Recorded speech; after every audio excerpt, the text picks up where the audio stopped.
అన్న నమస్తే అన్న. కేటీఆర్ గారిని విచారణ పిలవడం ఎలా అనిపిస్తుంది అన్న చూస్తుంటే? ఫార్ములా ఈ కేసు రేజింగ్ కేసులో ఈనాడు టీఆర్ఎస్ పార్టీ వర్కింగ్ ప్రెసిడెంట్ ఉన్న కల్వకుంట్ల రామారావు గారిని పిలవడం జరిగింది. ఆ ఏసీబీ పిలిచినటువంటి విచారణకు కేటీఆర్ గారు పూర్తిగా సహకరించడం జరిగింది. వాళ్ళు అన్న టైంలోనే కొంచెం ఇన్ టైంలోనే ఈరోజు విచారణకు పోవడం జరిగింది. వాస్తవానికి ఈ ప్రజాపాలన పాలకులకు చట్టం పైన గౌరవం లేదు. చట్టం తెలియదు, అసలు ముఖ్యమంత్రికి ఆ డీజీపీలకే చట్టం తెలియదండి. ఈ అపెక్స్ కోర్టు ఇచ్చినటువంటి రూలింగ్స్ కూడా వాళ్ళందరూ కూడా వైలేట్ చేస్తూ ఉన్నారు. చట్టం పట్ల గౌరవం లేదు, న్యాయస్థానాల పట్ల విలువ లేదు. ఇటువంటి పాలకులు ఇంకా నేర్చుకోవాల్సింది చాలా ఉంది.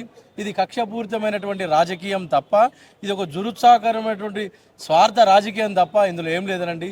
ప్రతి పౌరునికి, ఈ భారతదేశంలో ఉన్న ప్రతి పౌరునికి ఈ కొత్తగా వచ్చినటువంటి బిఎన్ఎస్ యాక్ట్ ప్రకారంగా సెక్షన్ 38 ప్రకారంగా అతను పోలీసు విచారణకి, చట్టానికి లోబడి పోలీసు విచారణ ఎదుర్కొంటున్నప్పుడు, అతనిపైన నేరారోపణ జరిగినప్పుడు ఆ సెక్షన్ 38 ప్రకారంగా అతను న్యాయవాదిని తన వెంట తీసుకొని పోయి విచారణకు పోయే హక్కు ఈ భారత రాజ్యాంగం ద్వారా ఏర్పడినటువంటి ఈ భారత న్యాయ వ్యవస్థ, ఈ భారతదేశంలో చేసినటువంటి బిఎన్ఎస్ చట్టం చేయబడుతుంది.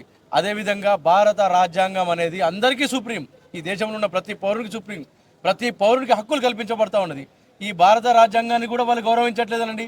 అతనికి ఉన్నటువంటి ఆర్టికల్ 19 ఉంది, ఆర్టికల్ 20 ఉంది, ఆర్టికల్ 21, 22 ఈ ఆర్టికల్స్ అన్నీ కూడా వైలేషన్ అవుతున్నాయి. ఈనాడు రేవంత్ రెడ్డి గారి ప్రభుత్వంలో అతనికి ఉన్నటువంటి హక్కులు అన్నింటినీ భంగం కలిగిస్తూ ఉన్నారు. అతని పరువునికి భంగం కలిగిస్తూ ఉన్నారు.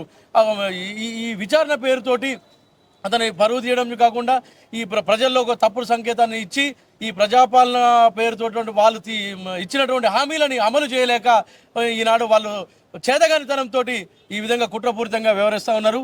ఇదంతా లోకం చూస్తూ ఉన్నది, చట్టం గమనిస్తూ ఉన్నది, చట్టం తన తనిపాలు చేసుకుపోతూ ఉంది. మీరు చేసినటువంటి తప్పులన్నీ కూడా రేపటి నాడు కోర్టులో మా న్యాయవాద బృందం అందరూ కూడా మేమందరం ప్రశ్నిస్తూ ఉన్నాం. భారత రాజ్యాంగం ప్రకారంగా, భారతదేశంలో ఉన్నటువంటి బిఎన్ఎస్ చట్టం ప్రకారంగా అతనికి ఉన్నటువంటి హక్కులని మీరు కాలరాస్తున్నారు. రేవంత్ రెడ్డి గారు, మీరే హోంమంత్రి, మీరే ముఖ్యమంత్రి, మీరు గుర్తుపెట్టుకోండి.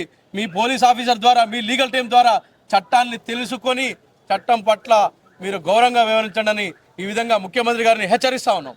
ఓకే అండి, థ్యాంక్ యూ.